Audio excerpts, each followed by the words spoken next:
रक्षाबंधन भारतीय धर्म संस्कृति के अनुसार रक्षाबंधन का त्योहार श्रावण माह की पूर्णिमा को मनाया जाता है। ये त्योहार भाई बहन को स्नेह की डोर में बांधता है। इस दिन बहन अपने भाई के मस्तक पर टीका लगाकर रक्षा का बंधन बांधती है, जिसे राखी कहते हैं। यह एक हिंदू व जैन त्योहार है जो प्रतिवर्ष श्रावण मास की पूर्णिमा के दिन मनाया जाता है। श्रावण में मनाए जाने के कारण इसे श्रावणी या सलूनो भी कहते हैं। रक्षाबंधन में राखी या रक्षा सूत्र का सबसे अधिक महत्व है। राखी कच्चे सूत जैसे सस्ती वस्तु से लेकर रंगीन कलावे, रेशमी धागे तथा सोने या चांदी जैसी महंगी वस्तु तक की हो सकती है। रक्षाबंधन भाई बहन के रिश्ते का प्रसिद्ध त्योहार है। रक्षा का मतलब सुरक्षा और बंधन का मतलब बाध्य है। रक्षाबंधन के दिन बहनें भगवान से अपने भाइयों की तरक्की के लिए भगवान से प्रार्थना करती है। राखी सामान्यतः बहनें भाई को ही बांधती हैं, परंतु ब्राह्मणों, गुरुओं और परिवार में छोटी लड़कियों द्वारा सम्मानित संबंधियों भी बांधी जाती है। कभी कभी सार्वजनिक रूप से किसी नेता या प्रतिष्ठित व्यक्ति को भी राखी बांधी जाती है। रक्षाबंधन के दिन भाई अपने बहन को राखी के बदले कुछ उपहार देते हैं। हिंदू धर्म के सभी धार्मिक अनुष्ठानों में रक्षा सूत्र बांधते समय कर्मकांडी पंडित या आचार्य संस्कृत में एक श्लोक का उच्चारण करते हैं, जिसमें रक्षाबंधन का संबंध राजा बलि से स्पष्ट रूप से दृष्टिगोचर होता है। येन बधो बलिराजा दानवेंद्रो महाबल, तेन त्वाम्पि बदनामी ऋक्षे माचल माचल। दानवेंद्र राजा बलि को बांधा गया था, उसी सूत्र से मैं तुझे बांधता हूँ। हे ऋक्षे, तुम अडिग रहना। अनुष्ठान। प्रातः स्नानादि से निवृत्त होकर लड़कियां और महिलाएं पूजा की थाली सजाती हैं। थाली में राखी के साथ रोली या हल्दी, चावल, दीपक, मिठाई और कुछ पैसे भी होते हैं। लड़के और पुरुष तैयार होकर टीका करवाने के लिए पूजा या किसी उपयुक्त स्थान पर बैठते हैं। पहले अभीष्ट देवता की पूजा की जाती है। इसके बाद रोली या हल्दी से भाई का टीका करके चावल को टीके पर लगाया जाता है और सिर पर छिड़का जाता है। उसकी आरती उतारी जाती है, दाहिनी कलाई पर राखी बांधी जाती है और पैसों से न्यौछावर करके उन्हें गरीबों में बांट दिया जाता है। भारत के अनेक प्रांतों में भाई के कान के ऊपर भोजली या भुजरियां लगाने की प्रथा भी है। भाई बहन को उपहार या धन देता है। इस प्रकार रक्षाबंधन के अनुष्ठान को पूरा करने के बाद ही भोजन किया जाता है। प्रत्येक पर्व की तरह उपहारों और खाने पीने के विशेष पकवानों का महत्व रक्षाबंधन में भी होता है। आमतौर पर दोपहर का भोजन महत्वपूर्ण होता है और रक्षाबंधन का अनुष्ठान पूरा होने तक बहनों द्वारा व्रत रखने की भी परंपरा है। पुरोहित तथा आचार्य सुबह सुबह यजमानों के घर पहुंचकर उन्हें राखी बांधते हैं और बदले में धन, वस्त्र और भोजन आदि प्राप्त करते हैं। ये पर्व भारतीय समाज में इतनी व्यापकता और गहराई से समाया हुआ है कि इसका सामाजिक महत्व तो है ही, धर्म, पुराण, इतिहास, साहित्य और फिल्में भी इससे अछूते नहीं हैं। सामाजिक प्रसंग। नेपाल के पहाड़ी इलाकों में ब्राह्मण एवं क्षेत्रीय समुदाय में रक्षाबंधन गुरु और भागिने के हाथ से बांधा जाता है। लेकिन दक्षिण सीमा में रहने वाले भारतीय मूल के नेपाली भारतीयों की तरह बहन से राखी बंधवाते हैं। इस दिन बहनें अपने भाई के दाएं हाथ पर राखी बांधकर उसके माथे पर तिलक करती हैं और उसकी दीर्घ आयु की कामना करती हैं। बदले में भाई उनकी रक्षा का वचन देता है। ऐसा माना जाता है कि राखी के रंग बिरंगे धागे भाई बहन के प्यार के बंधन को मजबूत करते हैं। भाई बहन एक दूसरे को मिठाई खिलाते हैं और सुख दुख में साथ रहने का विश्वास दिलाते हैं। यह एक ऐसा पावन पर्व है जो भाई बहन के पवित्र रिश्ते को पूरा आदर और सम्मान देता है। सगे भाई बहन के अतिरिक्त अनेक भावनात्मक रिश्ते भी इस पर्व से बंधे होते हैं, जो धर्म, जाति और देश की सीमाओं से परे हैं। रक्षाबंधन का पर्व भारत के राष्ट्रपति और प्रधानमंत्री के निवास पर भी मनाया जाता है, जहां छोटे छोटे बच्चे जाकर उन्हें राखी बांधते हैं। रक्षाबंधन आत्मीयता और स्नेह के बंधन से रिश्तों को मजबूती प्रदान करने का पर्व है। यही कारण है कि इस अवसर पर न केवल बहन भाई को ही अपितु अन्य संबंधों में भी रक्षा बांधने का प्रचलन है। गुरु शिष्य को रक्षा सूत्र बांधता है तो शिष्य गुरु को। भारत में प्राचीन काल में जब स्नातक अपनी शिक्षा पूर्ण करने के पश्चात गुरुकुल से विदा लेता था तो वह आचार्य का आशीर्वाद प्राप्त करने के लिए उसे रक्षा सूत्र बांधता था, जबकि आचार्य अपने विद्यार्थी को इस कामना के साथ रक्षा सूत्र बांधता था कि उसने जो ज्ञान प्राप्त किया है वह अपने भावी जीवन में उसका समुचित ढंग से प्रयोग करे, ताकि वह अपने ज्ञान के साथ साथ आचार्य की गरिमा की रक्षा करने में भी सफल हो। इसी परंपरा के अनुरूप आज भी किसी धार्मिक विधि विधान से पूर्व पुरोहित यजमान को रक्षा सूत्र बांधता है और यजमान पुरोहित को। इस प्रकार दोनों एक दूसरे के सम्मान की रक्षा करने के लिए परस्पर एक दूसरे को अपने बंधन में बांधते हैं। रक्षाबंधन पर्व सामाजिक और पारिवारिक एकबद्धता या एकसूत्रता का सांस्कृतिक उपाय रहा है। विवाह के बाद बहन पराये घर में चली जाती है। इस बहाने प्रतिवर्ष अपने सगे ही नहीं अपितु दूरदराज के रिश्तों के भाइयों तक को उनके घर जाकर राखी बांधती है और इस प्रकार अपने रिश्तों का नवीनीकरण करती रहती है। दो परिवारों का और कुलों का पारस्परिक योग होता है। समाज के विभिन्न वर्गों के बीच भी एकसूत्रता के रूप में इस पर्व का उपयोग किया जाता है। इस प्रकार जो कड़ी टूट गई है उसे फिर से जागृत किया जा सकता है। रक्षाबंधन के अवसर पर कुछ विशेष पकवान भी बनाए जाते हैं, जैसे घेवर, शक्करपारे, नमकपारे और घुघनी। घेवर सावन का विशेष मिष्ठान है, ये केवल हलवाई ही बनाते हैं, जबकि शक्करपारे और नमकपारे आमतौर पर घर में ही बनाए जाते हैं। घुघनी बनाने के लिए काले चने को उबालकर चटपटा छौंका जाता है। इसको पूरी और दही के साथ खाते हैं। हलवा और खीर भी इस पर्व के लोकप्रिय पकवान हैं। भारतीय स्वतंत्रता संग्राम में रक्षाबंधन पर्व की भूमिका। रक्षाबंधन, राखी कौन किसे बांध सकता है, बहन भाई के या पत्नी पति को। हमें सबसे प्राचीन दो कथाएं मिलती है। पहली भविष्य पुराण में इंद्र और शची की कथा और दूसरी श्रीमद् भागवत पुराण में वामन और बाली की कथा। अब दोनों ही कथा का समय काल निर्धारित करना कठिन है। राजा बलि भी इंद्र के ही काल में हुए थे। उन्होंने भी देवासुर संग्राम में भाग लिया था। ये ढूंढना थोड़ा मुश्किल है कि कौन सी घटना पहले घटी। फिर भी जानकार कहते हैं कि पहले समुद्र मंथन हुआ, फिर वामन अवतार। एक भविष्य पुराण में कहीं पर लिखा है कि देव और असुरों में जब युद्ध शुरू हुआ, तब असुर या दैत्य देवों पर भारी पड़ने लगे। ऐसे में देवताओं को हारता देख देवेंद्र इंद्र घबराकर ऋषि बृहस्पति के पास गए।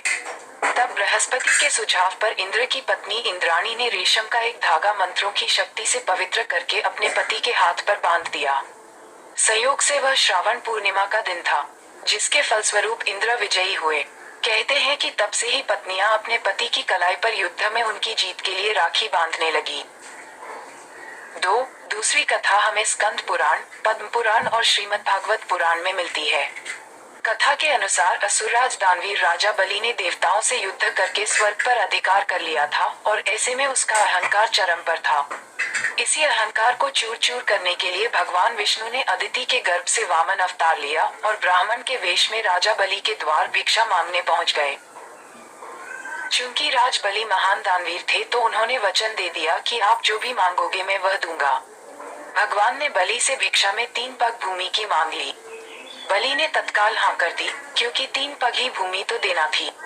लेकिन तब भगवान वामन ने अपना विशाल रूप प्रकट किया और 2 पग में सारा आकाश, पाताल और धरती नाप लिया। फिर पूछा कि राजन अब बताइए कि तीसरा पग कहाँ रखूं?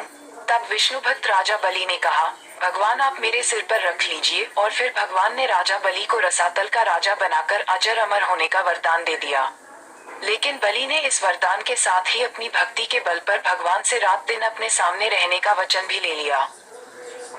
भगवान को वामनावतार के बाद पुनः लक्ष्मी के पास जाना था, लेकिन भगवान ये वचन देकर फंस गए और वे वहीं रसातल में बलि की सेवा में रहने लगे। उधर इस बात से माता लक्ष्मी चिंतित हो गई। ऐसे में नारद जी ने लक्ष्मी जी को एक उपाय बताया। तब लक्ष्मी जी ने राजा बलि को राखी बांध अपना भाई बनाया और अपने पति को अपने साथ ले आए। उस दिन श्रावण मास की पूर्णिमा तिथि थी। तभी से यह रक्षा बंधन का त्योहार प्रचलन में है। आज भी रक्षा बंधन में राखी बांधते वक्त या किसी मंगल कार्य में मौली बांधते वक्त ये श्लोक बोला जाता है। येन बधो बलि राजा दानवेंद्रो महाबल, तारांकन तेन त्वामनुबद्धनामि ऋक्षे माचल माचल। अर्थात जिस रक्षा सूत्र से महान शक्तिशाली दानवेंद्र राजा बलि को बांधा गया था, उसी रक्षा सूत्र से मैं तुम्हें बांधता बंधती हूँ, जो तुम्हारी रक्षा करेगा। हे ऋक्षे, तुम चलायमान न हो या आप अपने वचन से कभी विचलित न होना। सदैव प्रसन्न रहिए। आए जो प्राप्त है पर्याप्त है। आए भारतीय स्वतंत्रता संग्राम में जन जागरण के लिए भी इस पर्व का सहारा लिया गया। श्री रविंद्रनाथ ठाकुर ने बंग भंग का विरोध करते समय रक्षाबंधन त्योहार को बंगाल निवासियों के पारस्परिक भाईचारे तथा एकता का प्रतीक बनाकर इस त्योहार का राजनीतिक उपयोग आरंभ किया। 1905 में उनकी प्रसिद्ध कविता मातृभूमि वंदना का प्रकाशन हुआ, जिसमें वे लिखते हैं, हे प्रभु, मेरे बंगलादेश की धरती, नदियाँ, वायु, फूल सब पावन हो। हे प्रभु, मेरे बंगलादेश के प्रत्येक भाई बहन के उड़ते स्थल अविच्छिन्न, अविभक्त एवं एक हो। सन 1905 में लॉर्ड कर्जन ने बंग भंग करके वंदे मातरम के आंदोलन से भड़की एक छोटी सी चिंगारी को शोलों में बदल दिया। 16 अक्टूबर 1905 को बंग भंग की नियत घोषणा के दिन रक्षाबंधन की योजना साकार हुई और लोग बाग गंगा स्नान करके सड़कों पर यह कहते हुए उतर आए, सप्तकोटि लोके करुण क्रंदन, सुनेना सुनील कर्जन दुर्जन। ताई निते प्रतिशोध मनेर मतन करल, आमी स्वजने राखी बंधन।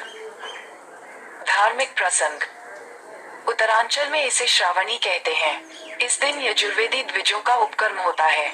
उत्सर्जन, स्नान विधि, ऋषि तर्पण आदि करके नवीन यज्ञोपवीत धारण किया जाता है। ब्राह्मणों का ये सर्वोपरि त्योहार माना जाता है। वृत्तिवान ब्राह्मण अपने यजमानों को यज्ञोपवीत तथा राखी देकर दक्षिणा लेते हैं।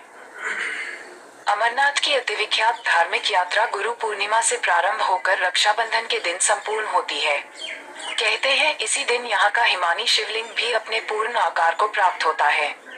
इस उपलक्ष्य में इस दिन अमरनाथ गुफा में प्रत्येक वर्ष मेले का आयोजन भी होता है। महाराष्ट्र राज्य में ये त्योहार नारियल पूर्णिमा या श्रावणी के नाम से विख्यात है।